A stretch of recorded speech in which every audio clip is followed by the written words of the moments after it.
Harga tomat di Pasar Atas Batu Raja Kabupaten Oku mengalami kenaikan yang cukup signifikan pada awal tahun ini.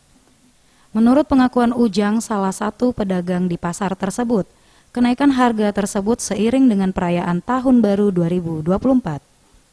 Sebelumnya harga tomat di pasar hanya sekitar Rp15.000 per kilogram, namun kini harga tersebut merangkak naik hingga mencapai Rp25.000 per kilogram. Ujang mengungkapkan bahwa kenaikan tersebut terjadi secara tiba-tiba pada bulan Januari ini. Beberapa pedagang terpaksa menyesuaikan harga jual mereka untuk mengakomodasi kenaikan harga dari pemasok.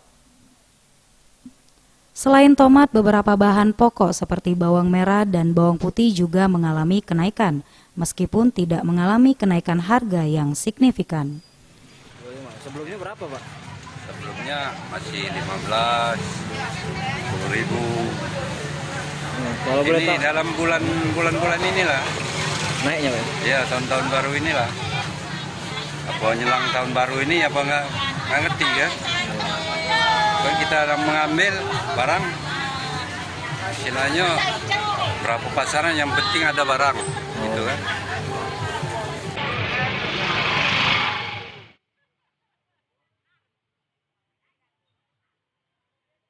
Bagus Mihargo, Sriwijaya TV.